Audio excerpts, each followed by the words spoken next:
Welcome back. Let's now continue our background briefing into World War One by looking at what actually happened in this war. And so we're not going down into the nitty-gritty, but enough that you can sit around at home, have a conversation about World War One, perhaps before Anzac Day, with a little bit of knowledge. So let's explore it. When we're talking about World War One, we're talking about a time where all of the major nations of the world, as you can see on this map that I've provided, and their associated allies, nations in alliances with them, nations tied together with them through treaties, deals, contracts, if you like, that maintain loyal friendships, formalize and write down. So all the major nations of the world, their associated allies, and at that time their empires, because a lot of countries controlled territories outside their homeland, these nations went to war with each other at roughly the same time.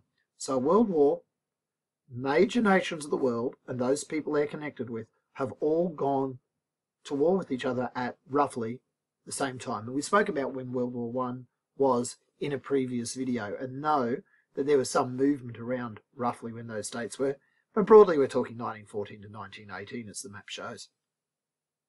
The war was fought mainly on the land, the sea, and for the first time in the air. And so artworks of the time show that. Having a look at this is an example of the land warfare of the Western Front. We're seeing British troops here fighting in trenches, holes in the ground, making their way through barbed wire entanglements, picking their way through it, carrying machine guns. There's some machine guns here held by some German soldiers. And we're seeing for the first time tanks, armoured vehicles on tracks called caterpillar tracks, working their way across the surface of the earth. Notice the destruction of the landscape. The industrial scale of World War One is something that we'll comment on, including the use for the first time of aircraft. We're seeing also here an imagery of World War One warfare at sea. It was the First World War in which we saw the use of submarines and the very famous German Unterseebooten, U-boats, and sinking ships with torpedoes at sea, large naval battles with big steamships, metal hulls in the oceans of the world, even off the coast of Australia. And this artwork from the Imperial War Museum showing a dogfight in the sky for the first time as aircraft are used in battle. And it's about this time that the world's first air forces are created. Very famously here we can see British aircraft with their red, white and blue roundel, little circles on their patterns of their aircraft. The Australian Air Force have a similar roundel but with a kangaroo in the middle, fighting against the very famous German Luftwaffe, which is a name the Air Force got in later times, noticing the crosses on them. And this plane I'm gesturing to here is the famous Red Baron. Okay, we'll be talking about that later on. Notice the aircraft have either 3 rows of wings or 2 around their fuselage. We've got biplanes and triplanes here. They're open cockpit, very, very basic aircraft made of wood and canvas in most respects. It's not long after the Wright brothers first flew their aircraft at Kitty Hawk in the United States. The wars between these nations took place, as I've suggested to you, in most regions around the world and impacted upon most territories.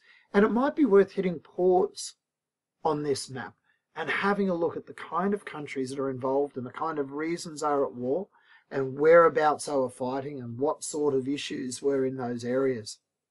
The warfare is taking place now on an industrial scale, a scale that becomes known as total war, where the entire nation can go to war. Entire factories, entire railway networks, mines, whole workforces are devoted to the war effort. Most of the fighting in World War One takes place along what are called battle fronts, and in some cases campaigns outside Europe. So very famously in Europe, Australians fought on what became known as the Western Front. This area I'm gesturing to with the mouse pointer, running down the borders of Holland, Belgium and France, between there and Germany, And there's a very famous Eastern Front at this time, running down this side of Europe between Germany, Austria-Hungary, and Russia. A campaign that's very famous that Australians were involved in was the Gallipoli campaign, and hopefully you can see roughly where I'm pointing to the map here. This is where Gallipoli is, part of Turkey, down near the Aegean Sea, near the Black Sea, a campaign away from the major fronts where multiple battles are fought. So battles are fought on fronts, large stretches of territory, or fought in campaigns in smaller areas away from the main fronts. Let's get a head around how big this war was. World War I involves 32 nations and about 60 million soldiers. Those numbers are a little bit flexible because it is so large people didn't keep very accurate numbers, and the way we might count those have varied. The total casualties, that is people killed and injured during the war, vary between 37 and 38 million. Roughly just shy of 2 times the entire population of Australia. Or if you like, about 35 to 40 times, well, I would say 30 to 35 times how big the entire population of Brisbane is at the moment.